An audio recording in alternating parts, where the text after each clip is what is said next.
Welcome to Scott on Security. I'm Scott Beck, CEO of Beck Tech and co-star of the Amazon Prime documentary Cybercrime. And this fish caught a shark. Now, you may have seen this on the news. It just kind of broke a couple of days ago. But Barbara Corcoran of Shark Tank fame, her company fell victim to a phishing scam, a rather sophisticated one. And it cost her almost $400,000.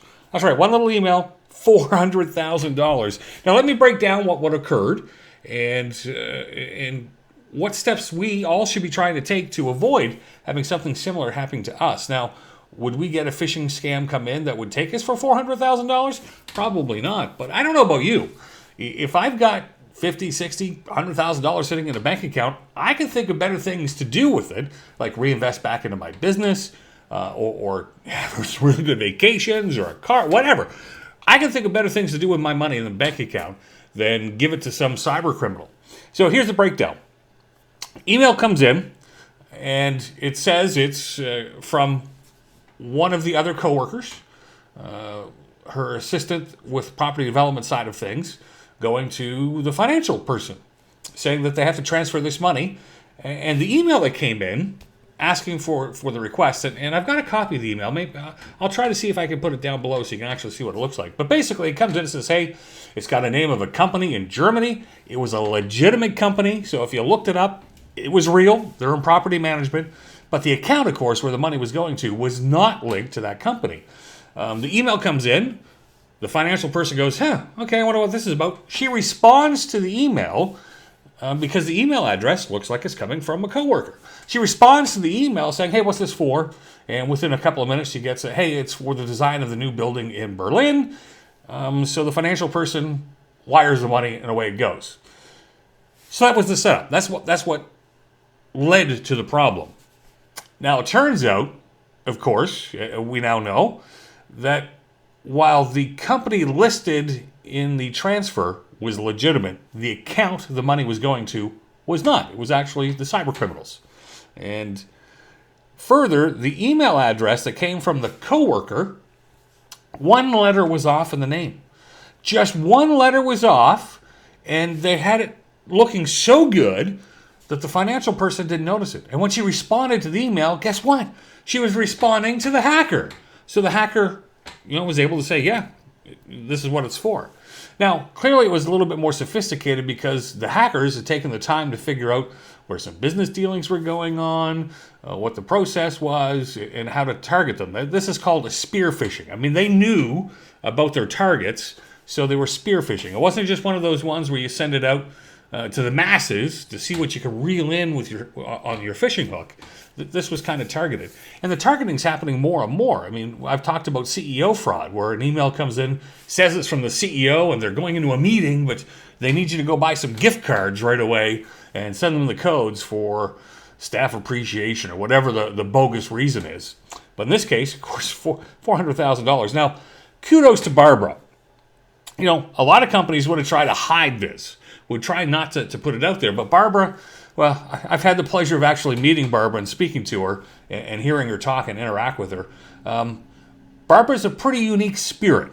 So what you see on Shark Tank, nice lady, and I'm not saying she's not, but she's kind of packaged and constrained.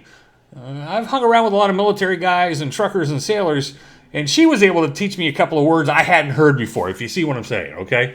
So Barbara speaks her mind. So kudos to her that she put this out there. She didn't try to hide this. Matter of fact, one of the interviews I was reading where she talked about this was, she was pretty ticked when she found out she lost almost $400,000, as would anyone. I mean, $400,000, even though she's worth $80 million, losing almost $500,000, $400,000 has got to sting. It's got to hurt. But then she realized, well, it's just money. And in her situation, she does carry cyber insurance. So chances are she's going to get reimbursed for this. Now, she's not going to get reimbursed by the bank, but she's got some coverage and some insurances that should help offset these losses. So thanks to Barbara for having put this out there, so people are aware that this stuff is happening. And hopefully I'm getting across the fact that, yes, they may have targeted Barbara because it was a big fish. I mean, they weren't just going for the average company. They were going for a whale. Well, in this case, they were really going for a shark, right? So they were going for something big. And they were successful. And with Barbara bringing this forward, here's what we need to be doing right away, and it doesn't cost anything. You need to be putting a policy in at your company that if any email comes in requesting a transfer of finances or to pay something out, don't respond by email. Pick up the phone. Call the person. Get up from your desk and walk down the hall. Confirm that the request is legitimate. Do that one thing, and that pretty much eliminates the chances of you falling victim to one of these phishing scams regarding money transfers and wire transfers. Just verifying that it's a legitimate request. Now, our human nature is we want to help, so when this comes in, and we got a lot of stuff coming at us. I get it. We're busy. We got more things coming at us thanks to our text messages or emails. But when we start talking about losing $10,000, $20,000, $400,000, it behooves us to put such a policy in, and it doesn't cost anything. All right? We just have to say, look, guys, something comes in, says you need to transfer money or give some money up, call. Verify with the person that it's actually them. If you can't get them, you have to leave a voicemail.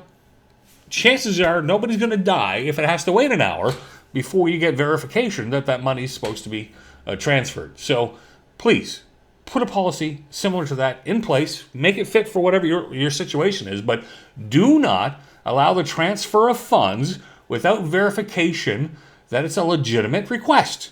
Simple, easy peasy, lemony squeezy, as I've heard.